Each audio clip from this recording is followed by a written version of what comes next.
Oitavo ano, capítulo 10 do livro de História, Revoluções e Unificações na Europa no século XIX. Né? 19 é X e X, viu? Então, assim,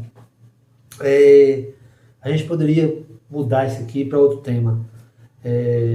Revoltas e revoluções, viver e sonhar. Anne, por quê?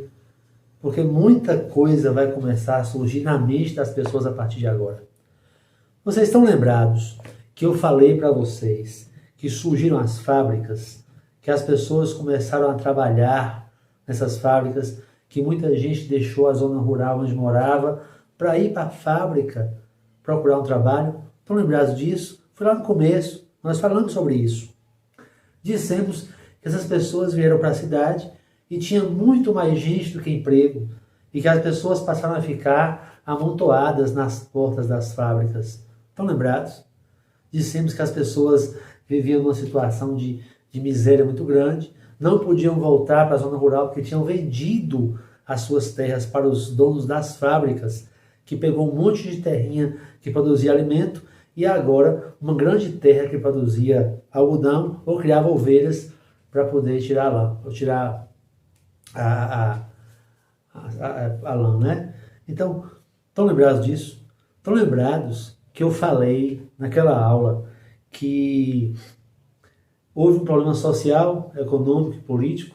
Social porque as pessoas estavam ali sem ter para onde ir, gastaram um pouco dinheiro que tinham da venda das suas terras na cidade, né?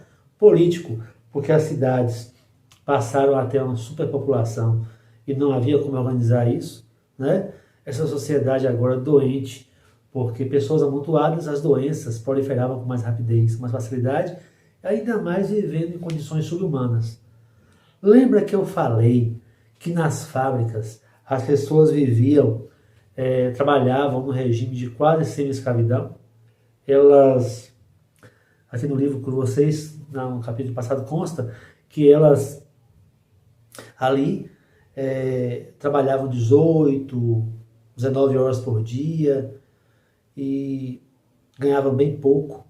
E se achassem ruim, lá fora tinha um monte de acampamento, barraquinhas com pessoas esperando alguém ser demitido ou esperando, que eu falei naquele dia, uma criança perder um braço numa máquina, ser jogada fora para poder a vaga ser dele. Porque eu disse aqui que as crianças naquela época, do século XVIII para XIX, trabalhavam nas primeiras fábricas que foram na Inglaterra e para poder economizar, o dono da fábrica pagava menos por criança trabalhando, não era isso que eu falei?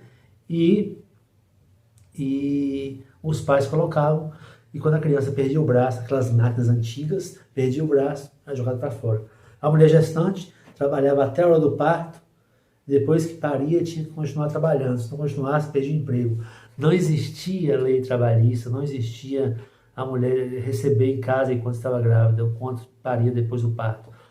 Não, tudo era muito sofrido, ok? Dissemos sobre isso. Então, isso aí não é novidade para vocês.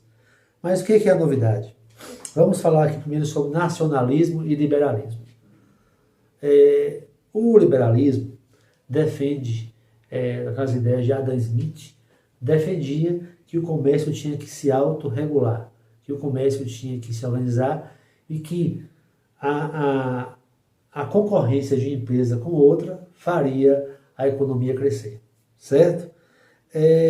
O nacionalismo, já tem várias explicações do nacionalismo, eles já acreditavam que no maior poder do Estado, dentre as empresas, onde o Estado pudesse organizar, ok? Mas a nossa história aqui é outra.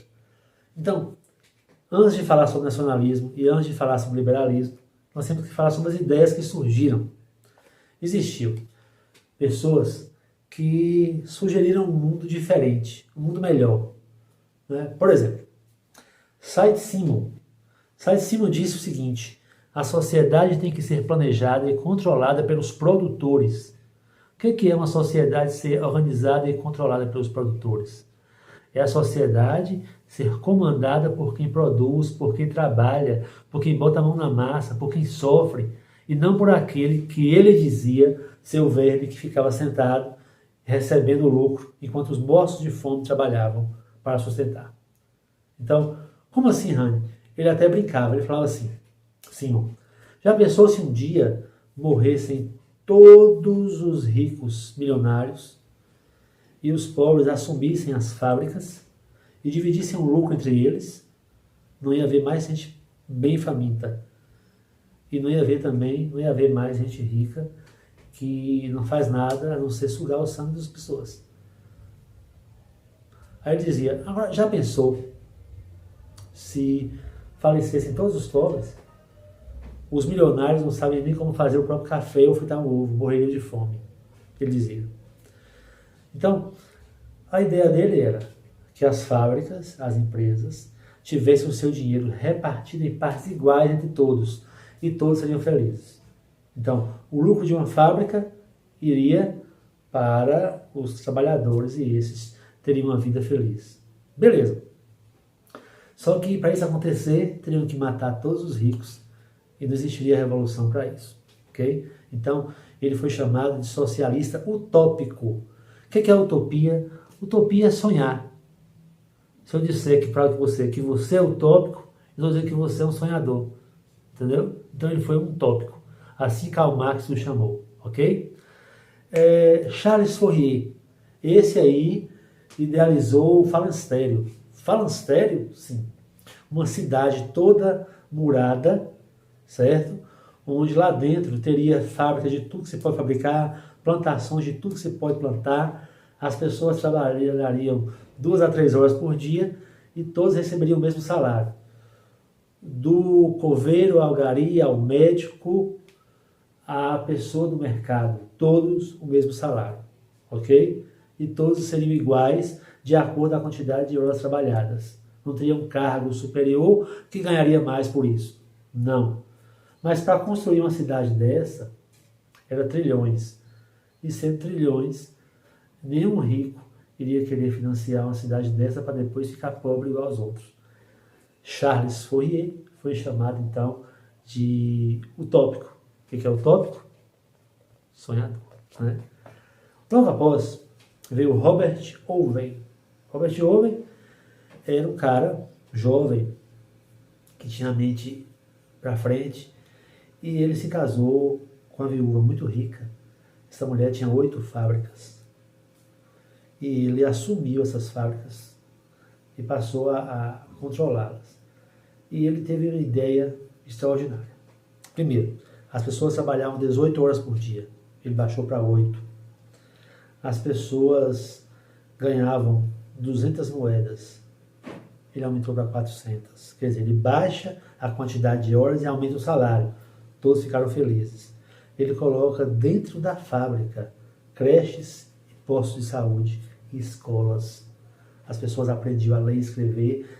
As mulheres trabalhavam tendo seus filhos ao lado aqui, né? Então, as roupas dessas fábricas, fabricavam roupa, era de uma qualidade impecável, porque as pessoas trabalhavam com muito afinco, com muito carinho, com muita vontade. Rapidamente, as peças de roupas bem fabricadas passaram a ganhar espaço no mercado, custavam mais caro, mas as pessoas compravam, e as fábricas passaram a ser as mais ricas da Inglaterra na época, e Robert Owen deu certo. Porém, os adversários das outras fábricas resolveram o seguinte: se essa ideia pega de dar aumento funcionário, se essa ideia pega de construir creche e escola para funcionário, para filho de funcionário, vamos dar um jeito nele. Os outros adversários nem pensaram que ele estava ficando mais rico, mesmo fazendo isso tudo. Todos estavam ganhando, mas não. Os adversários pegam os preços, baixam o máximo que podem baixar, e Robert Owen não tinha condição de baixar os preços tanto. Os adversários concorrentes de outras fábricas, ficaram 1 ano com preço de custo. E Robert Owen fala, a mulher morre e ele fica pelas ruas com um livro que ele tinha escrito, dizendo que o que faliu as fábricas da mulher, não foi as ideias dele, e sim o capitalismo selvagem. Lembrando, nós vivemos num sistema capitalista, onde o dinheiro é mais importante. Se fosse o regime socialista, a sociedade prevaleceria sobre o bem. Mas não é assim, vivemos no socialismo, no capitalismo. E no capitalismo, o que vale é a moeda. Vou dar uma pausa aqui, para não ficar muita coisa, né? Lembrando que a gente vai devagar, mas avançando sempre, né? A gente não vai mais aqui falar dos índios, né? Ninguém vai mais falar de índio peladão, essas coisas mais. Vamos falar aqui agora de pensamentos do século XIX. Gente, um abraço no coração de vocês. Até a próxima aula. Não está fácil, mas estamos vencendo, ok? Abraço.